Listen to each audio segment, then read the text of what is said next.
Shalom, shalom! Aking mga kapatid sa pananampalataya. Magandang umaga po sa inyong lahat dyan mga kapatid sa bansang Pilipinas at magandang gabi po dito sa bansang Amerika.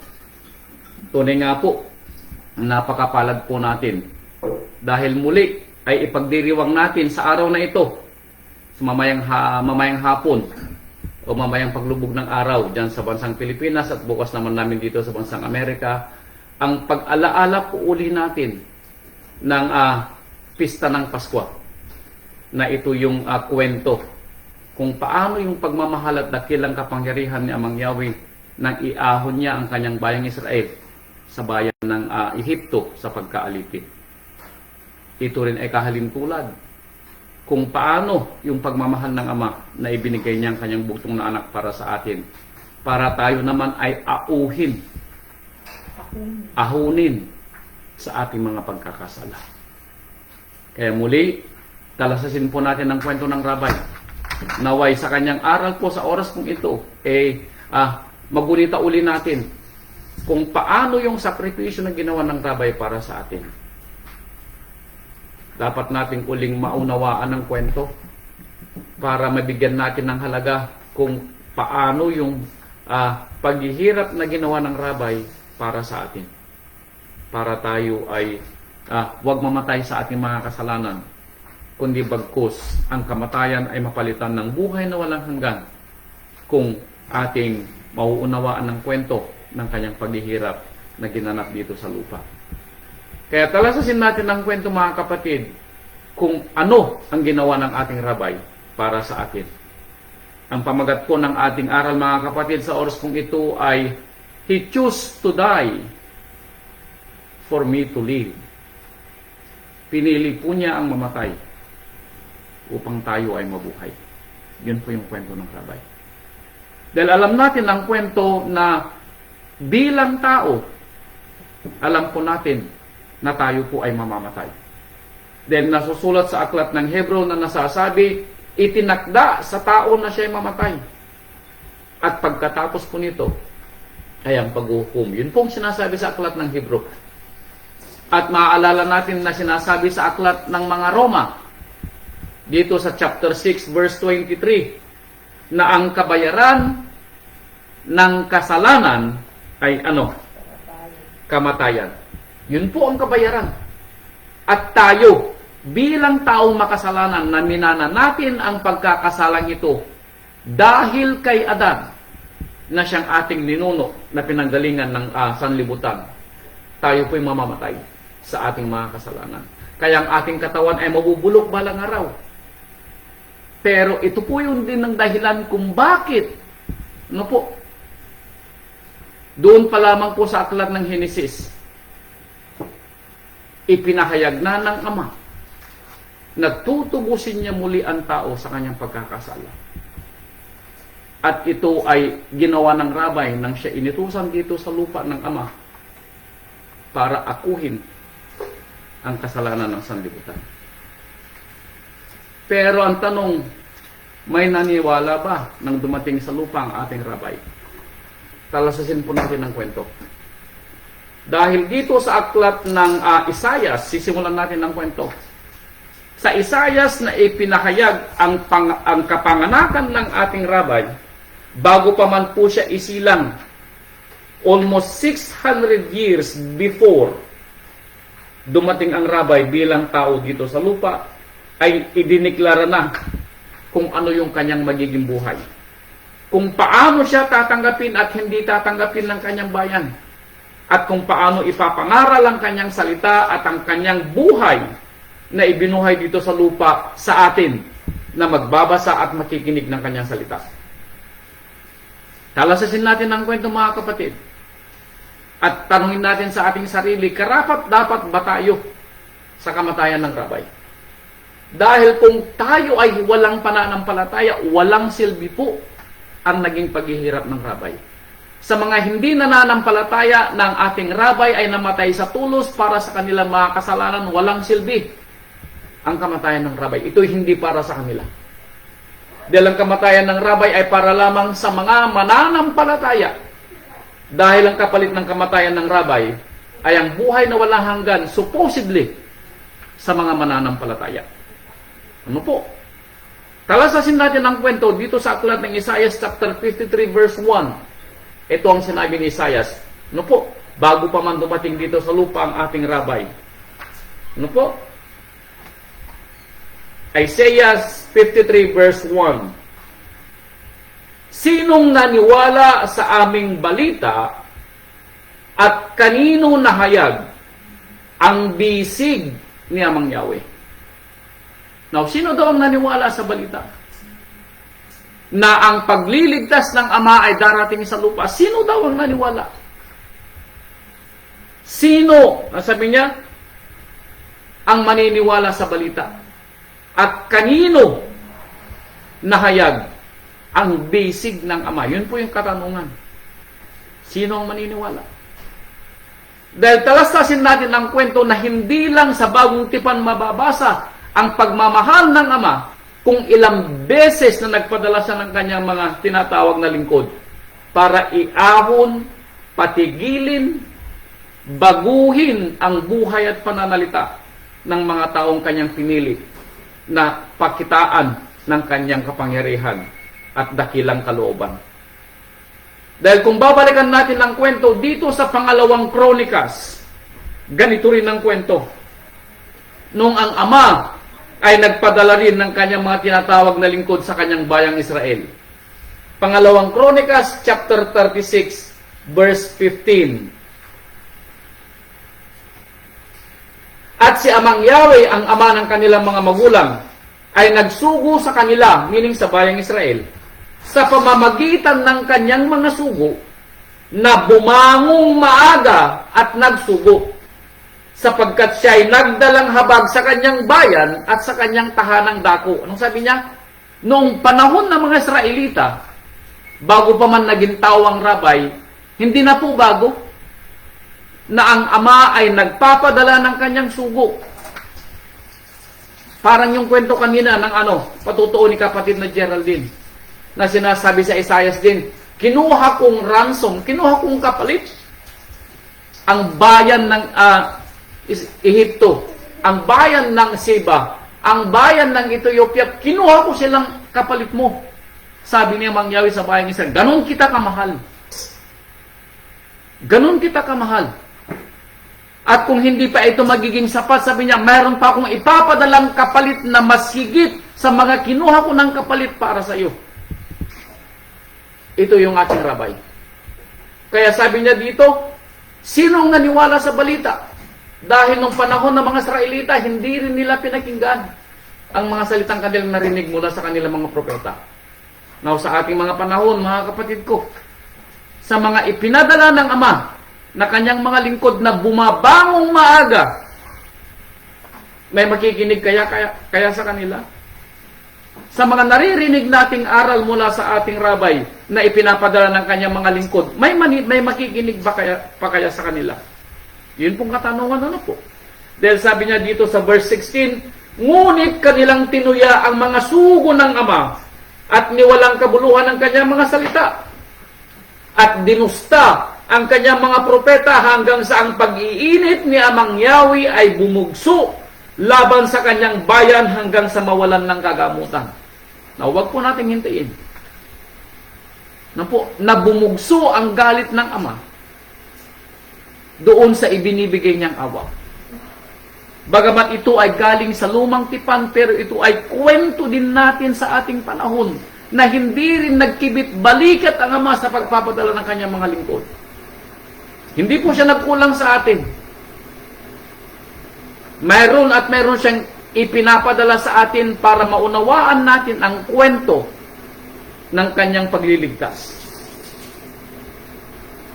Dito sa aklat ng mga awit, ganito rin ang kwento.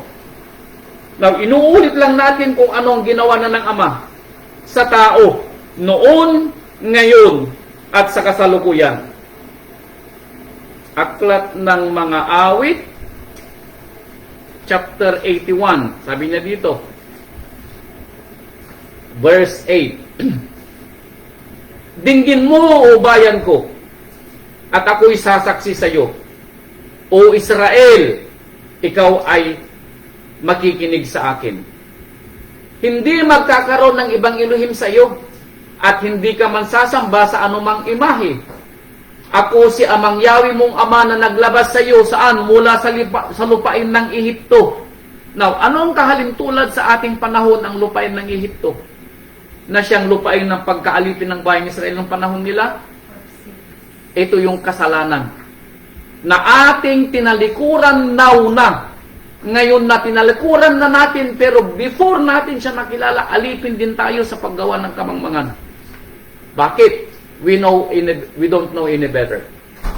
Hindi natin alam ang kwento ng ating buhay. Kung ano lang yung nakikita nating tama sa ating mga pangunawa sa harapan natin, yun ang ating ginagawa. Maski alam natin na araw ng pagsamba, pero minsan nananaig pa rin sa atin yung tinatawag na isip na makalaman. Ang iniisip lang natin sa ating sarili noon kung paano tayo mapapanuto sa buhay. That will be it. Naisasantabi ang pangalan ng Ama. Naisasantabi ang salita ng Ama. Sana naman huwag na ngayon. Sana naman huwag na ngayon. Dahil sabi niya dito sa verse 11, ngunit hindi nakinig sa aking tinig ang bayan ko, at hindi ako sinunod ng bayang Israel. Sa gayoy aking pinasunod sa pagmamatigas ng kanilang puso upang sila makalakad sa kanilang mga sariling payo. Narinig natin. Since hindi kayo nakinig, sabi ni Mang Yahweh, hahayaan ko kayo para ang inyong pakinggan ay ang inyong mga sariling payo. Now, alam natin ang kwento na nasulat sa Aklat ng Kawikaan. Mayroong matuwid sa harapan ng tao. Merong matuwid sa harapan. Ganito tayo noon. At ito yung nakita ng Ama na kinasasadlakan ng tao. Wala siyang alam na tama, kundi yung kanyang nasa harapan at ang kanyang sariling pangunawa. Yun ang kanyang pangunawa na tama. Nakita ng Ama, kaya nagpadala siya ng mga lingkod. Pero again, nakita din niya kung gaano katigas ang tao sa kanyang pagbabalik loob. Kaya sabi niya dito sa aklat ng Jeremias chapter 6. Kaya ang tanong ni Isaias kanina, sinong maniniwala? May maniniwala kaya? Samantalang nung unang panahon nagpadala na ang Ama ng kanyang mga lingkod, walang naniwala.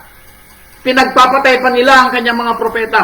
Now, ang tanong, sa susunod na ipapadala ng Ama, may maniniwala kaya? Will it be different this time? Yun ang tanong. Kaya sabi ni Isaias, sino ang maniniwala sa aming balita?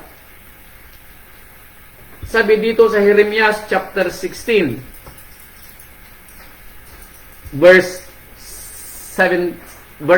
chapter 6, verse 16 ng Jeremias. Jeremias 6:16, itong sabi niya, ganito ang sabi ni Amang Yahweh, magsitayo kayo sa mga daan at magsitingin kayo. Ipagtanong ninyo ang mga dating landas. Balikan ninyo yung dati. Balikan ninyo dati nung kayo ay nakakilala pa sa akin. Yun ang sabi ni Amang Yahweh. Bakit? One day, nung panahon ng mga Israelita, kahit pa paano, naunawaan nila kung sino si Amang Yahweh. Pero sa pagtagal ng panahon, kinalimutan nila siya. Kaya sinasabi ni Amang Yahweh, balikan ninyo yung dating daan na itinuro sa inyo. Kung saan nandoon ang mabuting daan at magsilakad kayo roon, at kayo'y makasusumpong ng kapahingahan sa inyong mga kaluluwa. Hindi ba ganito rin ang ipinapangaral sa atin? Balikan mo dati, kapatid, ang iyong inibig na una. Go back to your first love. Parang ganun yung kwento. Bakit? Nung una tayong nanampalataya, di ba ganun din? Napaka-alab ng ating pagtatangi kay Amang Yahweh.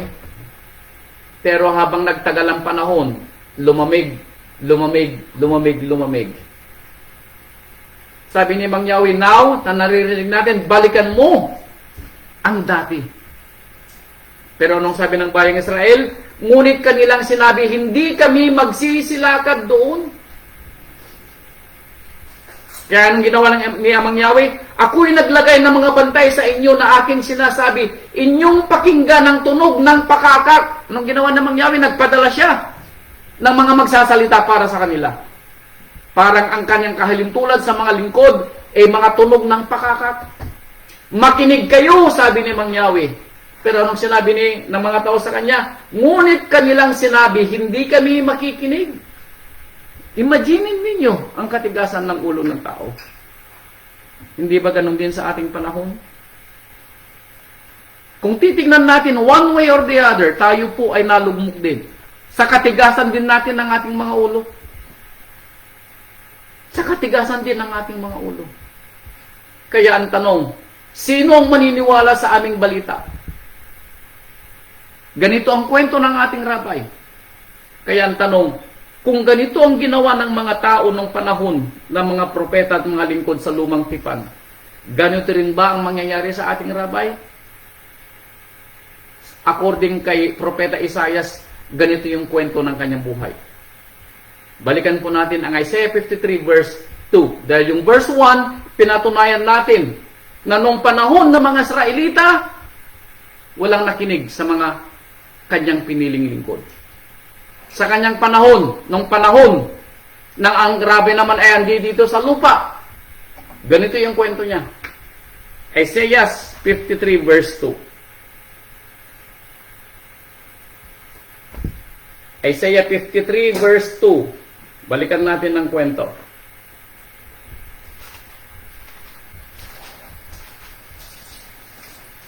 Sapagkat siya, meaning ang rabay, tumubo sa harap niya na gaya ng sariwang pananim at gaya ng ugat sa tuyong lupa, walang anyo o kagandahan man. Pagka ating minamasdan siya ay walang kagandahan na mananais sa kanya. Totoo po yung kwento. Dahil nang ang rabay ay dumating dito sa lupa, maging ang kanyang mga kamag-anak at mga kababayan doon sa lugar na kanyang pinagtubuan ay walang tumanggap sa kanya.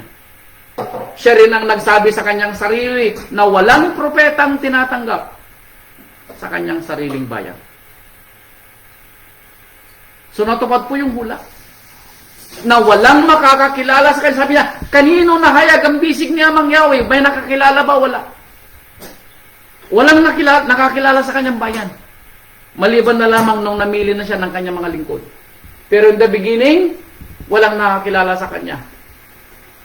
Tinatanong pa nila sa kanilang mga sarili, hindi ba ito ay anak ni Jose? Na anluwagi o karpentero? Hindi ba yung mga kapatid niya ay narito? Hindi ba ito yung anak ni Maria? Yun ang kwento ng kanyang buhay. Kaya ang tanong ay, kanino nahayag ang bisig ni Amang Yahweh? Walang kagandahan na makikita sa kanyang meaning. Siya ay ordinaryong taong katulad natin. Hindi siya striking ang dating na parang Mala Adonis na gagawin mong artista. Wala. Hindi binigyan ni Amang Yahweh ng ganong wangis ang ating rabay. Siya ay nilikha bilang isang karaniwan.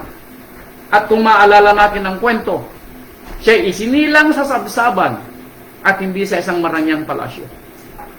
Ganito itinuring ng Ama ang kanyang bugtong na anak, bagamat siya ang gumawa ng langit at lupa. Makikita natin ang kwento. Dahil kung maaalala natin, sabi dito sa aklat ng Hebreo, dito sa aklat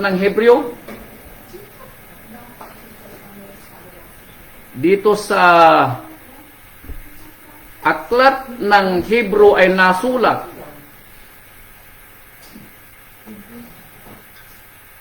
Hebreo chapter 2 verse 9. Ito ang sabi niya.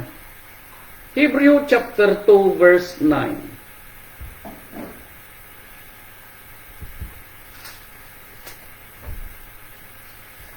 Tingnan natin kung paano siya nilikha.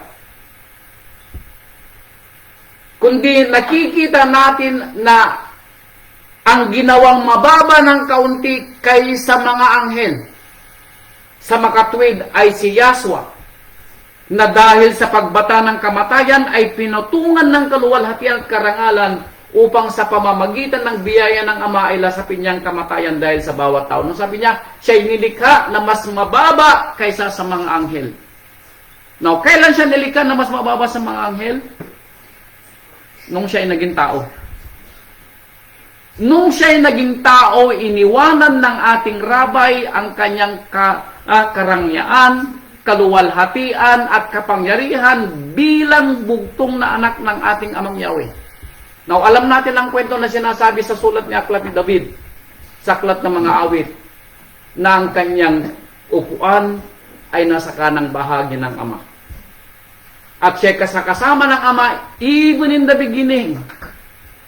Pero iniwan niya ang karangyaan yaon. Tandaan natin ang kwento. Iniwan niya ang kanyang karangyaan bilang mas mababa pa sa mga anghel. Samantalang ang mga anghel na nilikha ng Ama, out of nothing,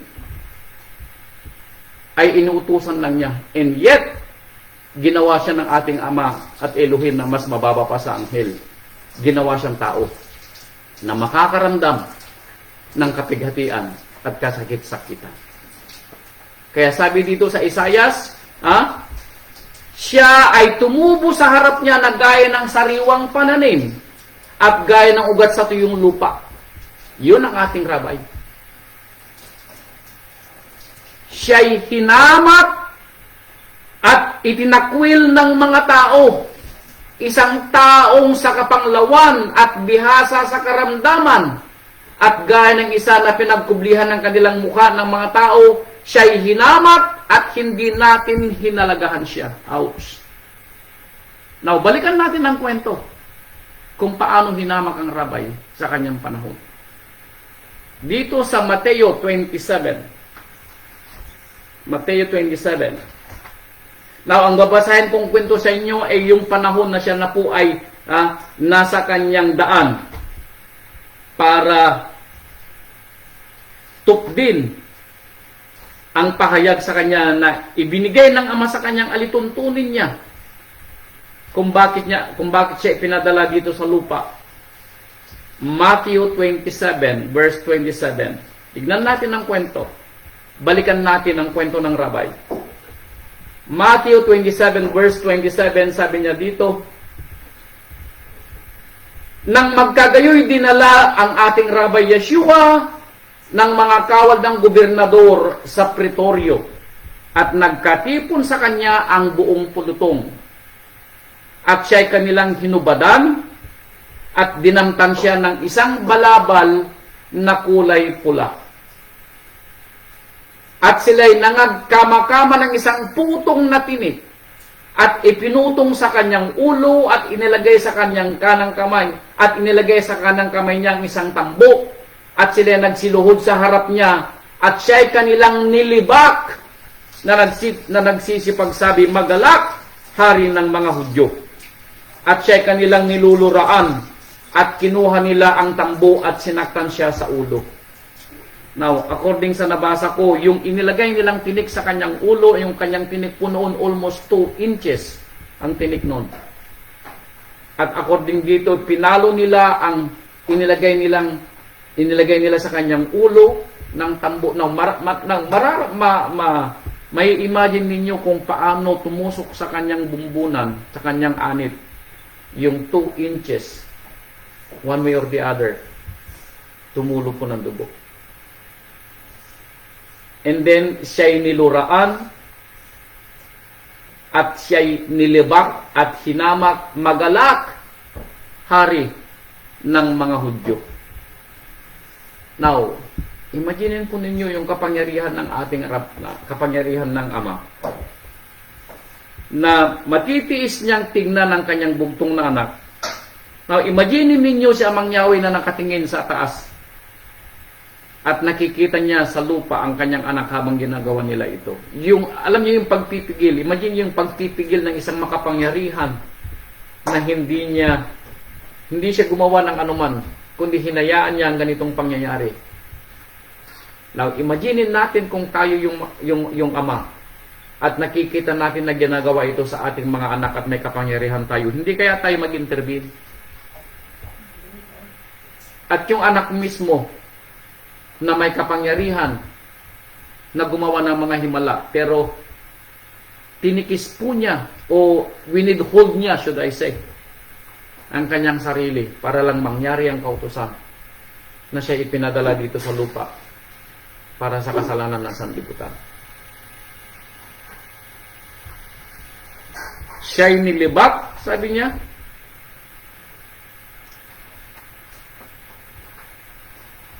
at pinagtatawanan. Verse 4, tunay na kanyang dinala ang ating mga karamdaman at dinala ang ating mga kapanglawan. Gayon may ating ipinalagay siya na hinampas. Pero ang pangunawa ng mga nakakita sa kanya, siya ay totoong makasalanan. At ang mga tinanggap niyang parusa ay akma lamang sa kanyang ginawa. Yun ang kanilang pangunawa. Kaya sabi niya rito na siya'y nasugatan dahil sa ating mga pagsalangsang. Siya'y nabugbog dahil sa ating mga kasamaan. Ang parusa ng tungkol sa ating kapayapaan ay nasa kanya. At sa pamamagitan ng kanyang mga latay ay nagsigaling tayo. Yun ang dahilan. Na because of His stripes, tayo po ay gagaling. Inako po niya ang hirap na para sa atin.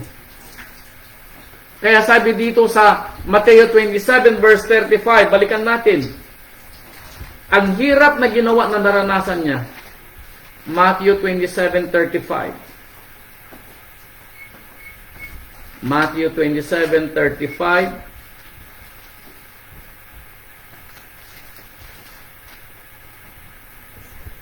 At nang siya'y kanilang maipako, kanilang binahagi ang kanyang mga damit, upang matupad ang pahayag ng mga propeta, pinaghatian nila ang aking damit at kanilang pinagsapalaran.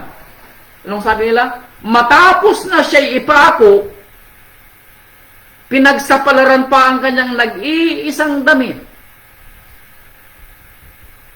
Now, imagine niyo yung insulto na ginawa sa ating rabay. Ipinako siya sa tulos na para lamang sa mga makasalanan.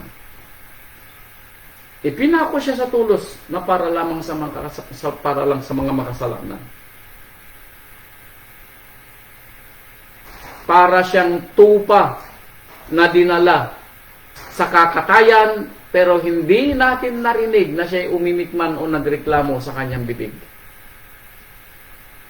Kaya sabi dito sa verse 7, siya'y napighati, gayon man nang siya'y dinalamhati ay hindi nagbuka ng kanyang bibig. Totoo po yun.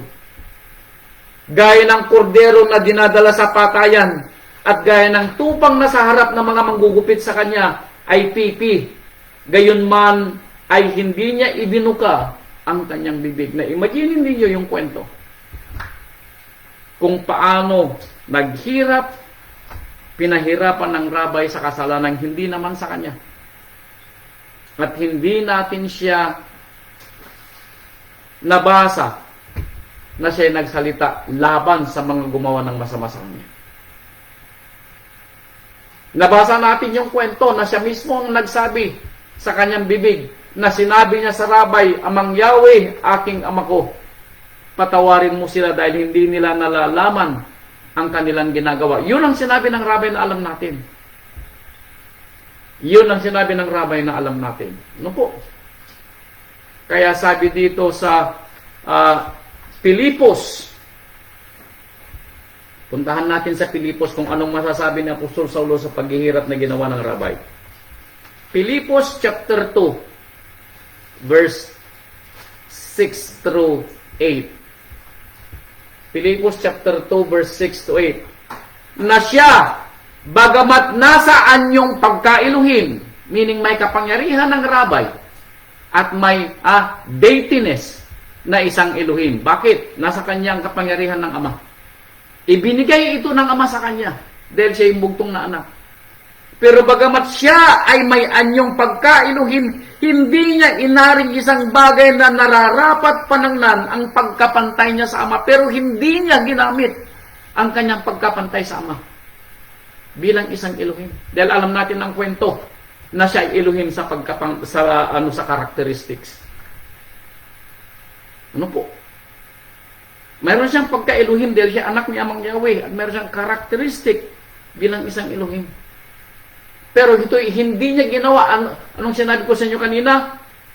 Iniwan niya ang kanyang karangalan doon sa kanang bahagi ng kanyang ama nung siya'y nasa tabi ng ama in the beginning para lang maging tao dito sa lupa.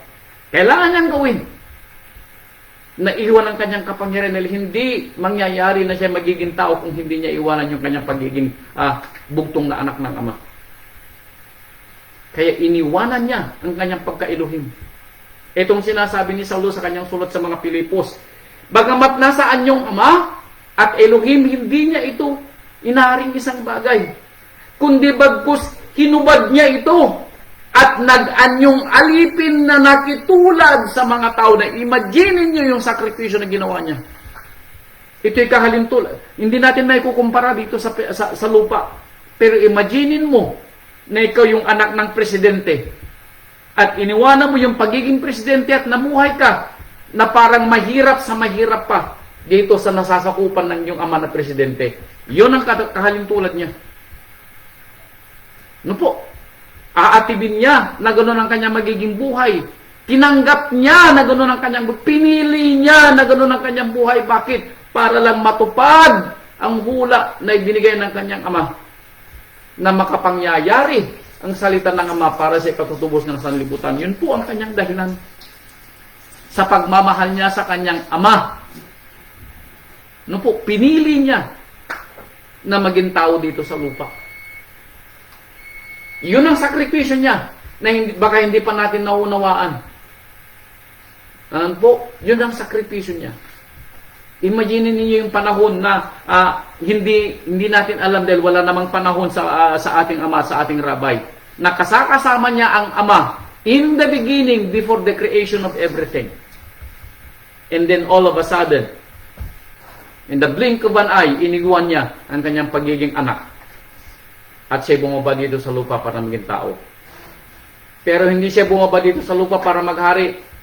Bumaba siya dito sa lupa in a blink of an eye para maramdaman ng paghihirap para sa sanlibutan. Ito po yung ikinikwento ni Apostol Saulo sa Filipos. Kundi bagkus, sabi niya, hinubad niya ang kanyang pagiging Elohim at nag-anyong alipin na nakitulad sa mga tao at palibhasay nasumpungan sa anyong tao. Siya'y nagpakababa sa kanyang sarili. Now, imagine niyo yung mga himala na ginawa ng ama. Now, maalala niyo ang kwento ng rabay nang sinabi niya kay Pedro, nang si Pedro ay nagtangkang ipagtanggol siya sa mga taong kuhuli sa kanya. Anong sabi ng rabay sa kanya? Isalong mo ang iyong taba. Bakit? Sabi ni rabay. Hindi ba ako makahihingi sa aking ama ng 12 leyon ng anghel para ako'y iligtas? Meaning, pwede niyang gawin. Alam niyo, nang mabasa ko yun, ang pumasok sa puso ko na kwento, that moment, nang siya po ay hinuhuli ng mga Sanhedrin Council, ang mga anghel ay nakapalibot sa rabay dahil nasusulat, ipapadala ko ang aking mga anghel upang hindi ka matumba at sumayad ang iyong paa sa lupa. Yun ang nakasulat sa aklat ng mga awit. Kaya nang sinabi ng rabay na sinabi niya, hindi ba ako makakahingi sa aking ama ng 12 legions of angel? Now, alam po ba niyo kung ilan ang bilang ng isang legion? Ito ay bilang sa Roman Empire na bilang ng kanilang mga sundalo. 1 legion is 6,000 soldiers. So, ang bilang ng 12 legion is 72,000 angels. Yun ang sinabi ng rabay. Hindi ba ako makahihingi sa aking ama at siya magpapadala ng 12 legions? So, iniisip ko sa sarili ko yung 12 legions which is 72,000 of angels na nakapalibot sa palibot ng rabay that moment nang siya po ay hinuhuli ng Sanhedrin Council.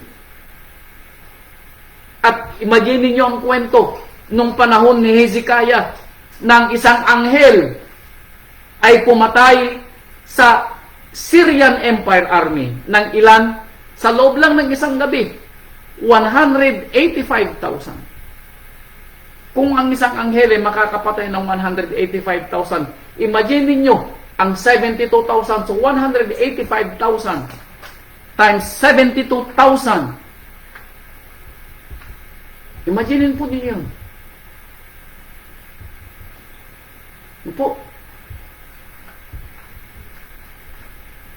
trilyon ang aabutin ng 72,000. Yun ang nakahandang makipagbaka sa rabay that moment. Pero ito'y hindi po ginawa ng ating Rabbi Yeshua. Hinayaan niya na mangyari ang kwento na siya hulihin.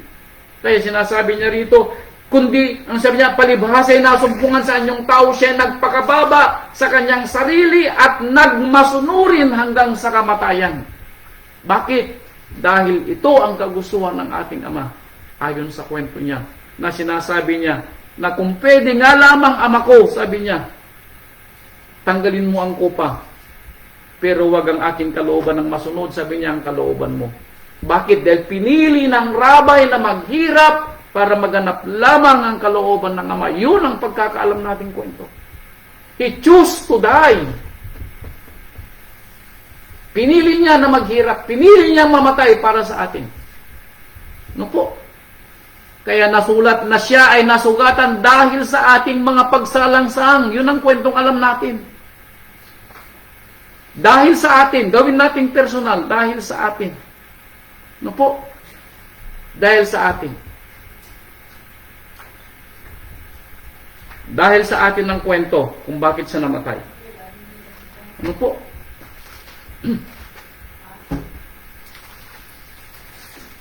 53 verse 9. Verse 8.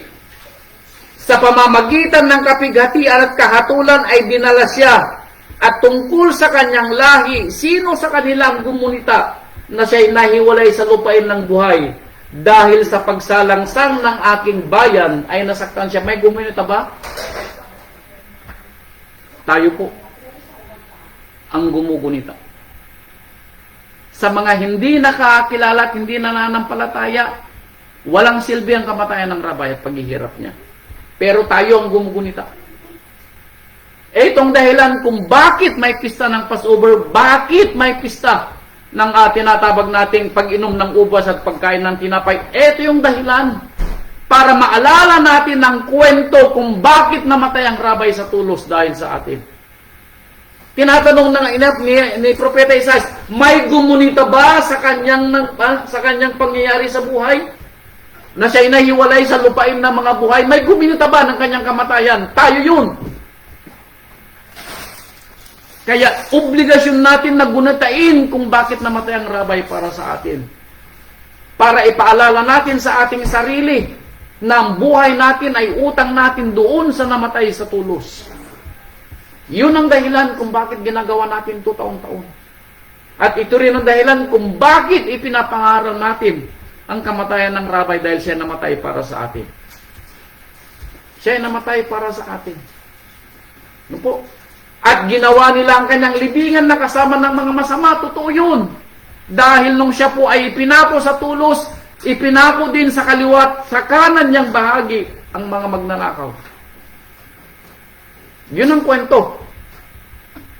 Ano po? Sabi dito sa Mateo 27. Balikan uli natin si Mateo 27 verse 41.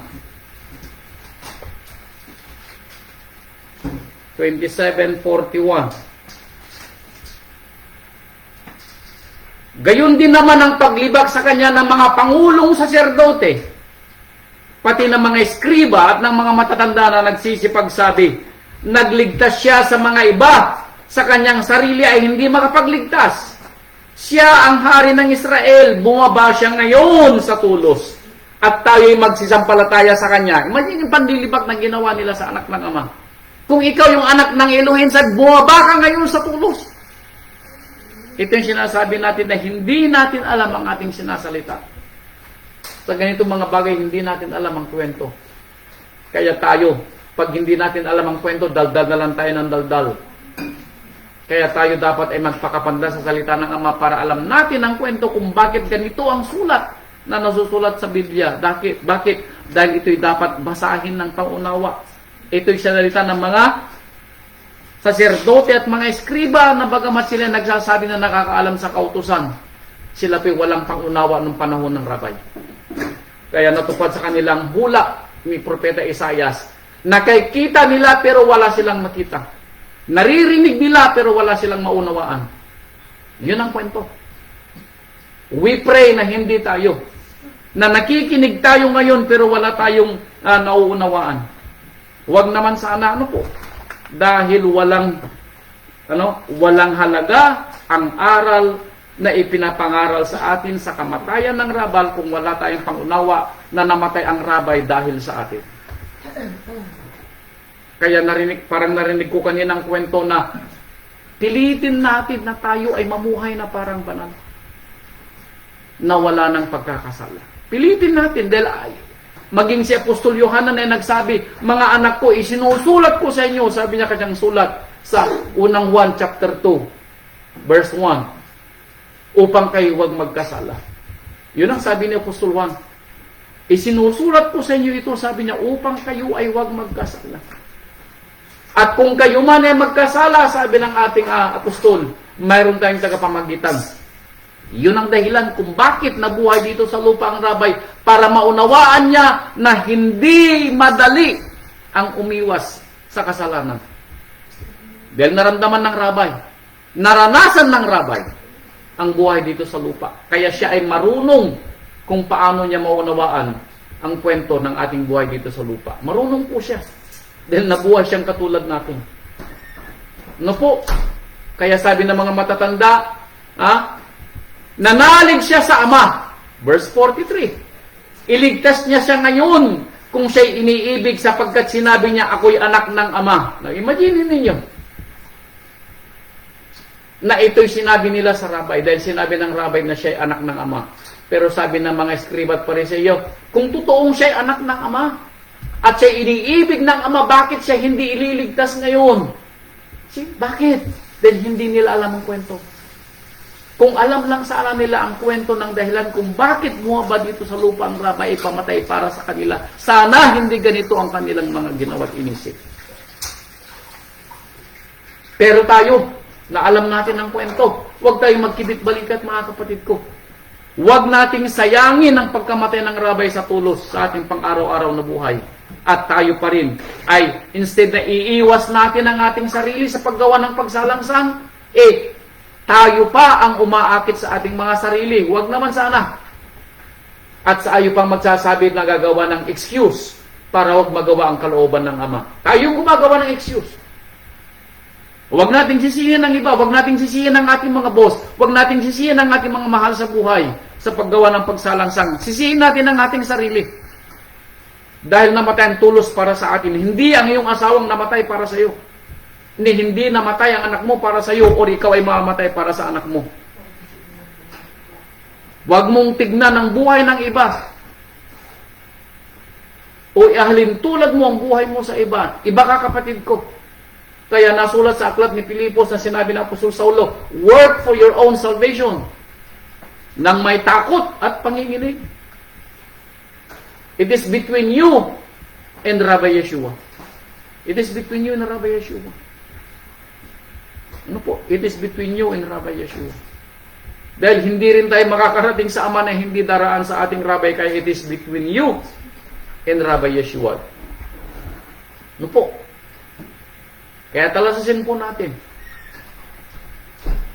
At minumura din naman siya ng tulisan kasama niyang nangapapako. No, hindi lang yung mga Sanhedrin Council ang nangiinsulto sa kanya, pati yung tulisan na nakapako din sa tabi niya ay nang-iinsulto din sa kanya. Ano po? Tingnan po natin ang kwento. Ano po?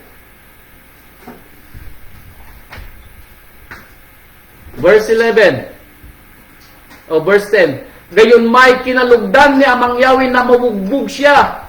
Inilagay niya siya sa pagdaramdam. Pagka iyong gagawin ng kanyang kaluluwa na pinakahandog dahil sa kasalanan, makikita niya ang kanyang lahi pahahabain niya ang kanyang mga karawan at ang pagkalugod ni Amang Yahweh ay lalago sa kanyang kamay. Ito ang hindi alam ng mga Sanhedrin Council. Nakagustuhan ng Ama. Out of understand. Kumbaga, napakahirap alukin ang pangunawa ng Ama. Napakahirap arukin ang understanding ng Ama. Ano po? Imaginin natin na nalugod ang Ama sa kanya na siya'y mabugbog. Bakit? Dahil ito yung dahilan kung bakit pinadala siya dito sa lupa. Hindi natin alam ang kwento na ganun. Sinong Ama ang titiis sa kanyang anak para lang sa isang tao na kanyang nilikha? Na pwede naman siyang likayin uli kung gugustuhin niya. Kaya nga mababasa natin sa aklat ni John chapter 3 verse 16, at gayon na lamang ang pagsinta ng Ama sa sanlibutan, na ibinigay niya ang kanyang bugtong na anak, upang ang sino mang sumampalataya ay magkaroon ng buhay na walang hanggan. Yun po ang pangako. At yun ang dahilan kung bakit nalugod ang Ama na makita siya na magbubo ng kanyang dugo sa pulos. Ano po? Nalugod ang Ama. Yun ang kwento. Ha? Nalugod ang Ama. Kaya sabi natin, sabi dito sa Mateo, balikan natin ang Mateo 27 verse 46. Makikita natin ang pagkapili ng rabay na mamatay sa tulos. Na even him, hindi niya akalain na ganun kahirap ang kanyang daranasin. 27 verse 46. Sabi niya dito sa 27:46, at nang malapit ng oras na ikasyam ay sumigaw si Yahshua na malakas na tinig na sinasabi, Eli! Eli! Lama sabachthani. Bakit? Sabi niya, Ama ko, bakit mo ako pinabayaan? Sa iba, bakit mo ako iningatan? Pero anuman ko yung translation dito, pareho lang. Hindi akalain ng rabay na ganito yung kwento ng kanyang buhay. Sa hirap na dinanas niya, sabi niya, dahil dito, Ama ko, sabi niya, kaya mo ako inihanda. Kaya mo ako iningatan. So makikita po natin yung, bagamat nagkakaiba yung translasyon ng mga gumawa ng Biblia, sa King James Version sabi niya, Ama ko, bakit mo ako pinabayaan? Sa translasyon naman ni George Lamsa, dahil dito, sabi niya, kaya mo ako iningatan. Pero ang parehong meaning niya dito, nasusulat ang dahilan kung bakit mamamatay ang rabay. Para iligtas ang kanyang mga piniling lingkod sa kanilang kamatayan, sa kasalanan, at yung hirap na dinanas niya para ganapin ang kanyang pagliligtas sa kanyang mga lingkod. Makikita natin ang kwento. No po? Na pinili niya na maghirap sa tulos para lang sa pagmamahal niya sa kanyang Ama na nasa langit. At ito'y maaari nating sabihin na sinabi din niya sa kanyang mga lingkod na wala nang masihigit pa sa pag-ibig ng isang tao na ibigay ang kanyang buhay para sa isang kaibigan. Yun pong sinabi ng rabay. Makikita po natin ang kwento na ganito ang sinabi ng rabay para patutuhanan na pinili po niya mamatay para sa atin. Sabi dito sa aklat ni John chapter 10 verse 17 and 18. Now, tingnan natin ang kwento dito sa John chapter 10 para patunayan natin na pinili ng rabay na mamatay sa tulos dahil sa atin. John chapter 10 verse 17 and 18. Dahil dito'y sinisinta ako ng Ama. Bakit? Sapagkat ibinibigay ko ang aking buhay upang kunin kong muli. I'm giving myself to die. Pinili ko ang mamatay, sabi ng ating rabay. Dahil ito yung kapangyarihang binigay sa akin ng Ama. Mayroon akong, sabi niya, kapangyarihang ibigay ang aking buhay at mayroon din naman akong kapangyarihang kunin uli. Sino may hindi nag-aalis sa akin nito kundi kusa kong ibinibigay. Walang karapatan ng tao para patayin siya. At hindi siya mapapatay ng tao kung gugusin po niyang huwag mamatay. Hindi po siya mamamatay. Sabi ko nga sa inyo, sa kapangyarihang nasa kanya, sa isang kisap mata, ay pwede niyang patayin lahat ng mga nakapalibot sa kanya na nagpapahirap. Pero hindi po niya ginawa. Tandaan niyo ang kwento, hindi niya ginawa. Bakit? Dahil ito ibinibigay niya ng kusa. He chose to die. He chose to suffer for me. Gawin yung personal. Pinili niya mamatay para sa akin. Gawin yung personal, mga kapatid ko. Dahil ang kaligtasan natin is personal. Ang ating personal relationship sa ating rabbi ang magliligtas din sa atin at the end of the day. Dapat ito'y maunawaan ng bawat nananampalataya. It is a personal relationship sa ating rabbi. At kung ano man yung ating personal na intimacy relationship sa ating rabbi, ganun din sa ating amang Yahweh. Bakit? Hindi tayo makakarating sa ama ng hindi dadaan sa rabbi. Yun ang kwento na alam natin. Kaya sabi ng rabbi, sino may hindi nag-aalis sa akin ito kundi kusa kong ibinibigay? May kapangyarihan akong magbigay nito at may kapangyarihan akong kumuhang muli. Tinanggap ko ang utos na ito sa aking ama. Kaya pinili niya ang mamatay. Gawin yung personal para sa akin. Para sa akin. No po? Kaya sabi niya dito sa 26:53 ng Mateo. Mateo 26:53, itong sinabi niya. 26:53 saka 54. Inaakala mo baga na hindi ako makapamamanhig sa aking ama? Na padadalhan niya ako ngayon ng mahigit sa 12 pulutong na mga anghel. Ito yung sinasabi ko sa inyo kanina. Pero hindi niya pinili. Bakit? Verse 54. Kung gayoy, paano bagang mga tutupad ang mga kasulatan na ganyan ang nauukol na mangyari? Kailangan mangyari. Kaya hindi ako hihingi sa aking ama ng 12 anghel. Kaya hindi ako umiimik sa aking kamatayan. Kaya hindi ako kumikilos para pigilan ang mga papatay sa akin. Bakit? Dahil nasusulat na mangyari. It is written beforehand, sabi ng rabbi. And it is must be done. Nasulat, sabi ng rabbi. Bakit? Sinong sumulat? Ang kanyang ama. Na siya rin ang sumulat dahil alam natin na siya yung salita in the beginning. Siya ang sumulat ng kanyang sariling kwento. Kaya hindi niya pwedeng pabulaanan ng kwento na kanyang sinulat. Kaya sinabi ng rabbi, hindi ako tumawag ng mga anghel. Bakit? Dahil kailangan magawa ang kasulatan. Hindi ako umimik at hindi ko pinigilan yung mga papatay sa akin. Bakit? Kasi kailangan mangyari ng anak ng tao ay maghirap at mamatay sa tulos para sa kabayaran ng kasalanan. Yun ang kwento. Yun ang kwento. Ano po? Kaya sabi alam natin ang kwento na sinabi ng rabbi na wala nang hihigit pa sa pag-ibig ng isang kaibigan na ibigin niya ang kanyang buhay para sa isang kaibigan. Ano po? There's no greater love than this. Wala nang hihigit pa sa pag-ibig, sabi niya, ng isang kaibigan ay mamatay para sa isang kaibigan. Ano po? Now, puntahan natin si Lucas. Dahil may mababasa dito sa Lucas kung bakit ganito lamang ang hikbi ng ating rabbi sa kanyang bayang Israel. Lucas 13 verse 34. Lucas 13 verse 34. O Jerusalem, Jerusalem, na pumapatay sa mga propeta, bumabato sa mga sinugo sa kanya. Now, ikinikwento ng rabbi, even beforehand, Jerusalem, sabi niya. Binabato mo na ang iyong mga propeta. Pinapatay mo yung mga lingkod, sabi ng ating rabbi. Now, nang siya ay dumating dito ngayon sa lupa, ganun pa rin yung kwento. Pinagsisikapan pa rin siyang patayin.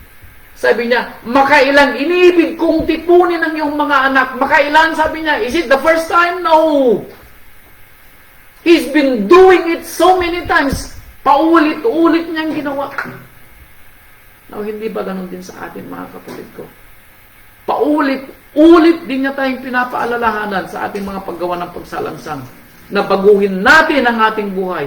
Paulit-ulit ang mga aral na narinig natin ng kwento. Ayusin natin ang ating mga buhay. Dahil hindi natin alam ang kwento. Tomorrow might be too late. Andyan si kapatid na Carlito na magsasabi sa inyo na ang kanyang buhay ngayon is just the redemption of his time. Pinapahiling tulutan siya ng Ama ayon sa kanyang kwento. Bakit? Dahil panahon na, ayon sa kanyang kwento, na kailangan niyang i-redeem yung mga nawalang panahon ng kanyang buhay. Ganon din tayo, mga kapatid ko. Dahil one way or the other, tumalikod din tayo sa ating Ama. I-redeem din natin ang ating pagkakataon. Na every time na may pagkakataon na may i-redeem natin ang ating sarili sa paggawa ng mabuti mula sa paggawa ng pagsalangsang, gawin po natin. Hindi lang miminsan, hindi lang dadalawa. Ganito rin ang kwento ng Rabbi. Sabi, makailang, iniibig kong tipunin ng iyong mga anak. Nagaya ng pagtitipon ng inahing manok sa kanyang sariling mga sisiw, sa ilalim ng kanyang mga pakpak. Pero ayaw kayo. Ayaw ninyo, sabi ng Rabbi. Ayaw ninyo. Now we pray na hindi para sa atin ang kwento na ito, na tayo ay umaayaw sa pagtawag ng Rabbi. Ano po? Sana hindi tayo yun. Ha? Sana hindi tayo yun. Kaya sabi niya, narito sa inyo, iniwang wasak ang inyong bahay. Iniwang wasak ang inyong bahay. Huwag naman sana sa atin, mga kapatid ko. Dahil kung hindi natin diringgin ang pagtawag ngayon ng ating Rabbi, sa tingin nyo may darating pa? Wala na po. That will be the end of the story, mga kapatid ko. Pag hindi natin diringgin ang pagtawag ng Rabbi ngayon, it will be too late for us. It will be too late for us. Kung hindi natin mauunawaan ngayon ang kamatayan ng Rabbi na siya namatay para sa atin, sino ang magpapaunawa sa atin? Wala na po. Kaya kapag naririnig natin ang kwento, balikan po natin. Sariwain natin ang naging kamatayan ng Rabbi. Balikan po natin ang kwento ng Rabbi kung paano siya naghirap para lang sa atin na maihango tayo sa ating mga pagsalangsang. Sariwain natin ang kwento na tayo po ay magbalik loob. Kaya sabi dito sa aklat ng mga taga-Roma chapter 5 verse 8, ito ang sabi ng Apostol Saulo. Chapter 5 verse 8. Datapwat ipinagtatagubilin ng Ama ang kanyang pag-ibig sa atin, na nang tayo'y mga makasalanan pa, ang Mesyas ay namatay dahil sa atin. Yun po ang totoo. Bagamat tayo po ay makasalanan nung una, alam natin ang kwento na namatay din ang Rabbi para sa atin.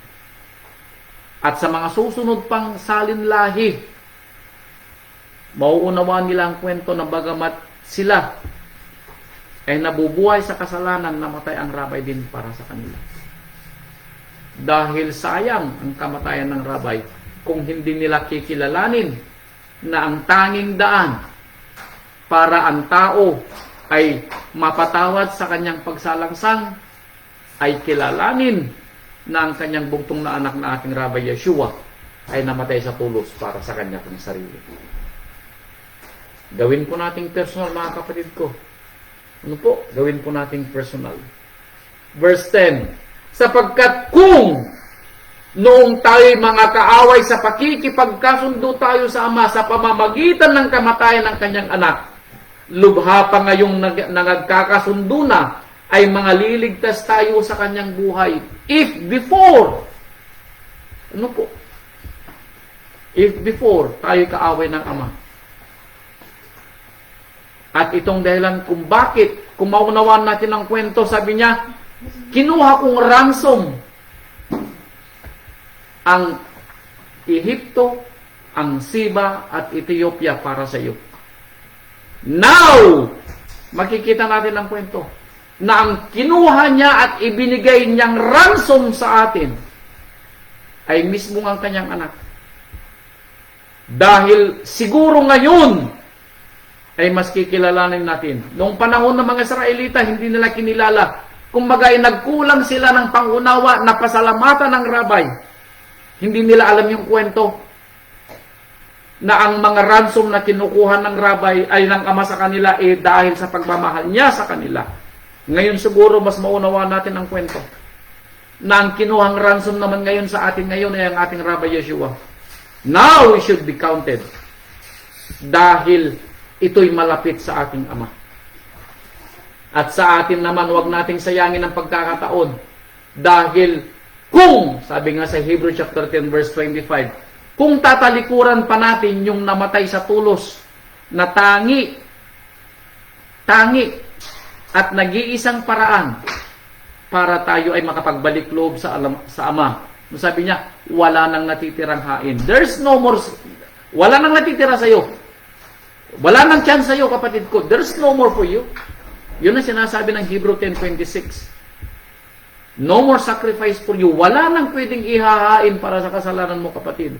Bakit? Dahil tinalikuran mo yung tangi at nag-iisang karapat dapat na magbigay ng kanyang hain.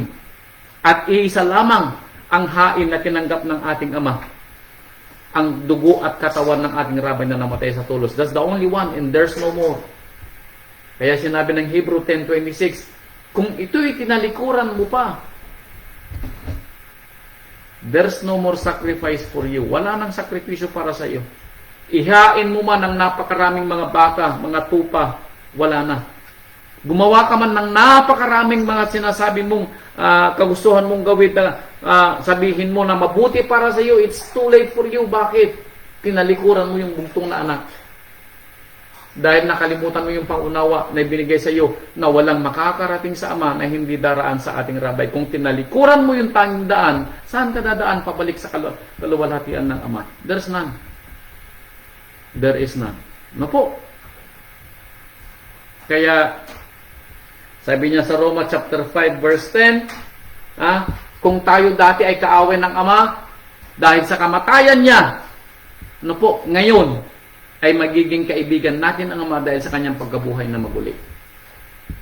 Dahil tayo na namatay din sa kahalintulad ng rabay na tayo ay ilubog sa tubig sa pamamagitan ng bautismo. Itong dahilan kung bakit may bautismo sa pananampalataya para maunawaan natin ang kwento na kailangang mamatay din ang ating katawang makasalanan. At inihahalin tulad niya sa paglubog natin sa tubig na inililibing din natin, pinapatay din natin ang dating tayo na gumawa ng kasalanan. At malibing din katulad ng rabay. At nang iahon tayo mula sa tubig ay kahalin tulad din ito ng ahunin ng rabay ang kanyang sarili sa kamatayan para magkaroon ng pag-asa ang sanlibutan na mabubuhay siya muli-uli sa araw ng paghuhukom. Yun ang kwento na alam natin. At ito ang kwento na panghahawakan natin para magkaroon tayo ng pag-asa sa buhay na ito. Ano po? Titus chapter 2 verse 14. Na siyang nagbigay ng kanyang sarili dahil sa atin upang tayo'y matubos niya sa lahat ng mga kasamaan. Yun pong dahilan kung bakit namatay siya sa tulos. At malinis niya sa kanyang sarili ang bayang masikap sa mabubuting gawa upang maging kanyang sariling pag-aari. Now, sabi ni Titus, mabuhay tayo ngayon ng mabubuting gawa. Ito yung sinasabi kanina ni Sister Marites, kung hindi ko magkakamali. Napilitin natin ang maging banal at magpakabanal sa buhay na ito.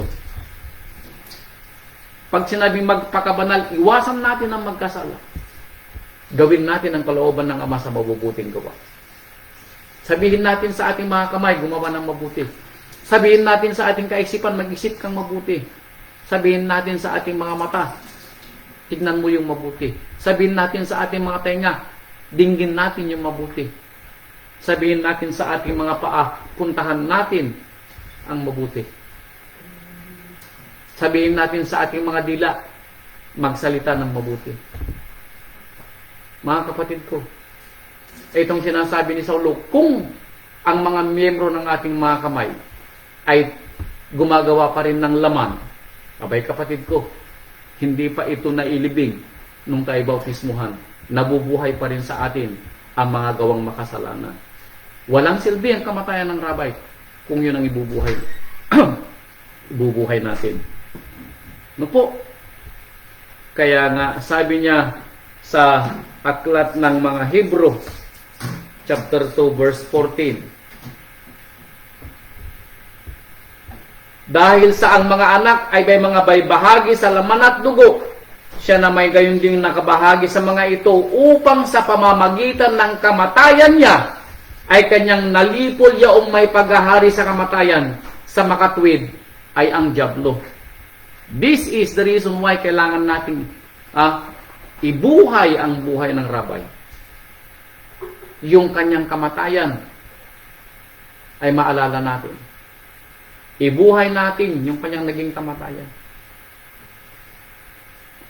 Nang tayo ay ahunin sa tubig mula sa ating pagkabautismo, ibig sabihin ibinubuhay na natin yung buhay ng rabay na hindi gumawa ng pagsalangsang. Itong ating dapat baguhin sa ating mga sarili. Yung kwento ko sa inyo noong nakaraang Sabat, kung paano tayo babaguhin. No po, na kailangan mamatay ang ating dating pagkatao. Para tayo ay mabuhay. Ano sabi ng ating rabbi noong nakaraang kwento? I need to die. No po, in order for me to live.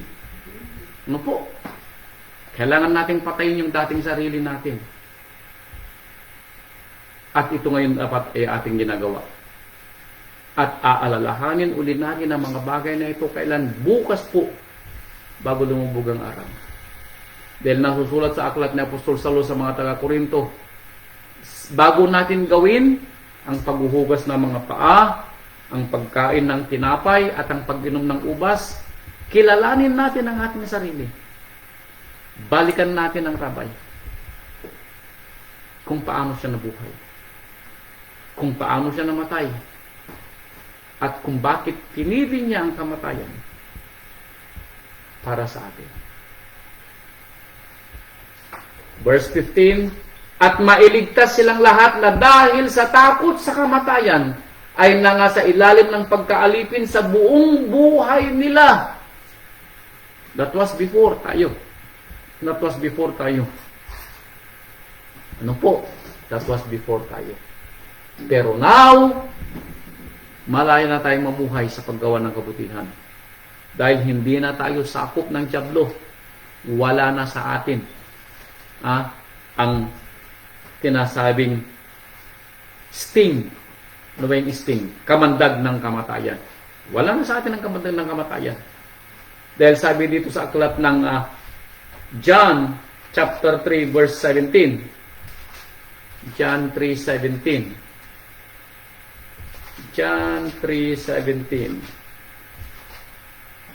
Sabi niya, sapagkat hindi sinugo ng Ama ang anak sa sanlibutan upang hatulan, kundi upang ang sanlibutan ay maligtas sa pamamagitan niya. Anong sabi niya? Upang ang sanlibutan ay maligtas. Kanino? Sa pamamagitan niya, meaning sa rabay na namatay sa tulos dahil sa atin. Ang sumasampalataya sa kanya ay hindi hinahatulan. Ang hindi sumasampalataya ay hinatulan na. Ouch. Kapag hindi daw tayo sumampalataya, ikaw daw ay hinatulan na. Meaning, there's no more for you. Babalikan ko ulit sinabi sa Hebrew chapter 10 verse 26, there's none. Wala nang sakripisyo, wala nang natitira sa tao na makapagbalik loob kung tatalikuran nila ang bugtong na anak ng Ama. That's why sabi niya, ngayon pa lang sinasabi na sa iyo ng rabay, hinatulan ka na dahil hindi ka nanampalataya. Hinatulan na. Nung panahon ng ating rabay, sa panahon ng mga Sanhedrin Council, sa mga hindi nanampalataya, ang sinabi ng rabay sa kanila, dahil sinabi niyong kayo ay nakakakita ang kasalanan ay mamamalagi sa inyo. That was the condemnation for them. Hinatulan na sila, bakit hindi sila nanampalataya sa bugtong na anak ng Ama. Maalala natin ang kwento, sinabi din ng rabay, kung ikaw ay nananampalataya ka sa akin, sabi niya, hindi ka mamamatay kahit kailan. Ang ibig niya sabihin, ang buhay na walang hanggan na ibibigay niya sa tao kung siya'y mananampalataya. Kaya mga kapatid ko, pinili niya na mamatay upang tayo ay mabuhay at the end of the day. Ito po ang kwento ng Rabay, mga kapatid. And I pray na may natutunan po tayo na ang kamatayan po ng Rabay ay buhay sa atin at hindi natin ito makakalimutan.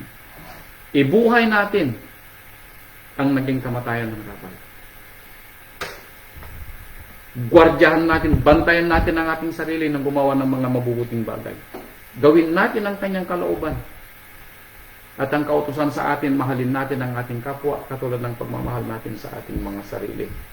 Mahalin natin si Amang Yahweh ng buong puso, buong lakas at buong kaluluwa dahil dito nasusulat at napako ang lahat ng kautusan at ang mga propeta.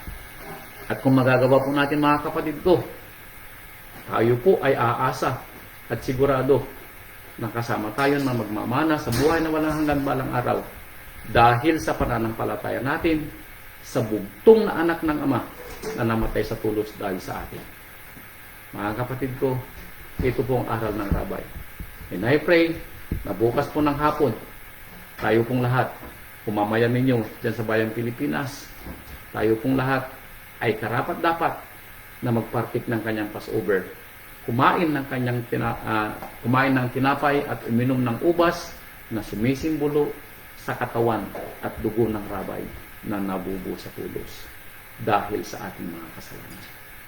Upang tayo, walang araw, ay magkaroon ng buhay na walang hanggan dahil sa ating mga pananampalataya sa tangi at bugtong na anak ng Rabay, bugtong na anak ng Ama na namatay sa tulos dahil sa atin. Salamat po sa inyong lahat, mga kapatid. Magandang gabi po. Purihin ang ating Amang Yahweh. Purihin ang ating Rabay Yeshua HaMashiach. Hallelujah. Salamat po at magandang gabi. Shabbat Shalom po.